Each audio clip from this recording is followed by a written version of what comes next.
చింతకున్న సమాజంగా ఏర్పడడానికి అవకాశం ఉంటుందని మీ ద్వారా ప్రభుత్వానికి సూచన చేస్తున్నారు.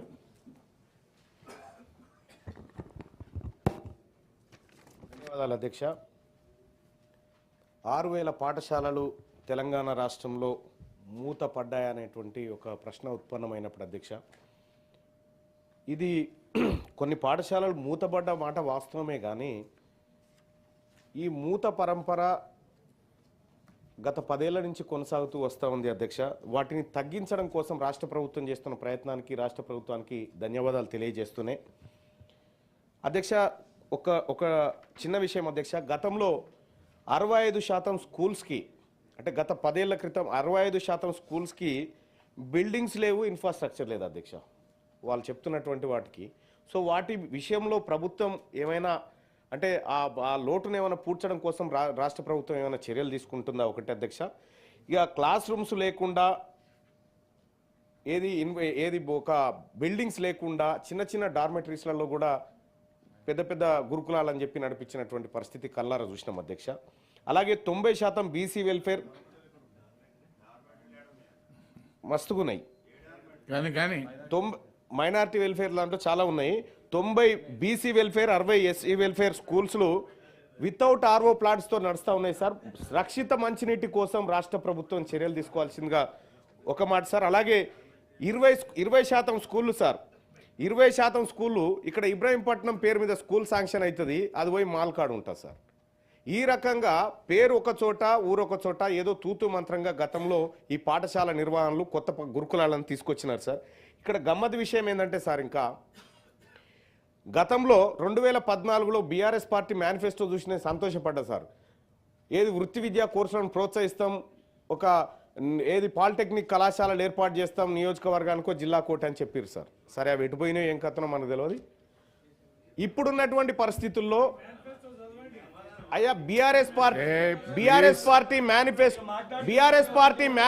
2014 పేజీ నెంబర్ 12 చూసుకోండి. 2014 BRS party manifesto page number 12 point number 16 చూసుకో అధ్యక్ష.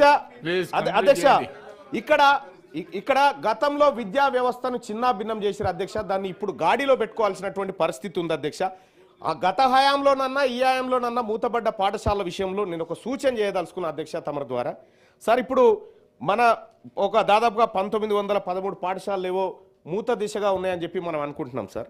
ఈ మూతబడ్డ పాఠశాలలకు ఇన్ఫ్రాస్ట్రక్చర్ ఉంది, గ్రౌండ్ ఉంది, అన్నీ ఉన్నాయి. ఇప్పుడు ప్రభుత్వం ద్వారా అక్కడ నడపలేనప్పుడు మీరు ప్రైవేటు వ్యక్తులను, అక్కడ బీడీ చేసుకున్నటువంటి నిరుద్యోగులను ప్రోత్సహించి ఈ పాఠశాలను రన్ చేసుకోవడానికి వాళ్ళకు అవకాశం కల్పిస్తే తద్వారా వాళ్ళు కొంత ఉపాధి పొందగలుగుతారు, అక్కడ ఒక కొత్త స్కూల్ ఏర్పడగలుగుతుంది. ప్రైవేట్ పరం చేయమని చెప్పట్లేదండి, దాంట్లో మీరు వదిలిపెట్టిపోయినటువంటి రైట్ టు ఎడ్యుకేషన్ ఇంప్లిమెంట్ చేయమని చెప్తా ఉన్న గవర్నమెంట్కి. దాంట్లో 25% ఎడ్యుకేషన్ పేద పిల్లలకు అందించడం కోసం రైట్ టు ఎడ్యుకేషన్ అక్కడ ఇంప్లిమెంట్ చేస్తే ఇన్ఫ్రాస్ట్రక్చర్ మనం వాడుకున్నట్టు ఉంటుంది.